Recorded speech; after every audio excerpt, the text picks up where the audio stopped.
ಅಂತ ಕೊಡ್ತಾನೆ. ಒಂದು 10,000 ರೂಪಾಯಿ ಇಟ್ಕೊ, ಒಂದು ಇಟ್ಟಿಗೆ ಯಾರೋ ಕಳ್ತನ ಮಾಡಿ ಕೊಡ್ತಾನೆ. 10,000 ರೂಪಾಯಿ ಕೊಟ್ಟಾಗ ಒಂದು ಇಟ್ಟಿಗೆ ತಂದು ಕೊಡ್ತಾನೆ ದೇವಸ್ಥಾನಕ್ಕೆ. ಇನ್ನೊಬ್ಬ ಬಂದು ಭಕ್ತಿಯಿಂದ ಕೊಡ್ತಾನೆ 10,000, ಒಂದು ಇಟ್ಟಿಗೆ ಕೊಡ್ತಾನೆ, ಅವನು ಕೊಡ್ತಾನೆ. ಮೂರನೇವನು ನಮ್ಮಿಬ್ಬರಿಗೂ ತೋರಿಸ್ಕೊಳ್ಳೋಕ್ಕೋಸ್ಕರ ಇನ್ನೊಂದು 10,000 ತಂದು ಕೊಡ್ತಾನೆ. 3 ಇಟ್ಟಿಗೆನೂ ದೇವ್ರು ಇಸ್ಕೊತಾನೆ. ಈ 10,000 ರೂಪಾಯಿ ಭಕ್ತಿಯಿಂದ ಕೊಡ್ತಾನೆ ಗೊತ್ತಾ, ಆ ಭಕ್ತಿಯಿಂದ ಕೊಟ್ಟವನಿಗೆ ಗರ್ಭಗುಡಿಗೆ ಹಾಕ್ಕೊತಾನೆ. ಯಾರು ತೋರಿಸ್ಕೊಳಕ್ಕೆ ಕೊಡ್ತಾನೆ ಗೊತ್ತಾ, ಅವನು ಲೆಟ್ರಿನ್ ಬಾತ್ರೂಮ್ಗೆ ಹಾಕ್ಸ್ಕೊತಾನೆ ಆ ಇಟ್ಟಿಗೆಗಳನ್ನ. ಯಾರು ಅಕಸ್ಮಾತು ಕಷ್ಟಪಟ್ಟು ಬೇರೆಯವ್ರ ಹತ್ರ ಭಿಕ್ಷೆ ಬೇಡ ತಂದು ಕೊಟ್ಟಿರ್ತಾನೋ ಅವ್ರನ್ನೆಲ್ಲ ಅನ್ನದಾನ ಕುಟೀರಕ್ಕೆ ಹಾಕ್ಕೊತಾನೆ.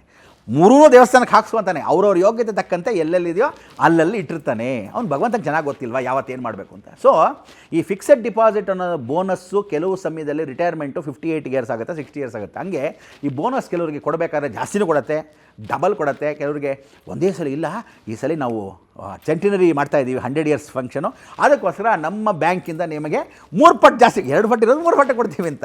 ಹಾಗೆ ಈಗ ಡಿ ಕೆ ಶಿವಕುಮಾರ್ಗೆ ನಿಧಾನವಾಗಿದ್ದರು, ಅಮ್ಮನವ್ರ ದಯೆ, ಪರಮಾತ್ಮನ ದಯೆ, ಗುರು ರಕ್ಷೆ ತುಂಬ ಚೆನ್ನಾಗಿರೋದ್ರಿಂದ ದತ್ತಾತ್ರೇಯಂದು ಆಗಲಿ ಇವ್ರದ್ದು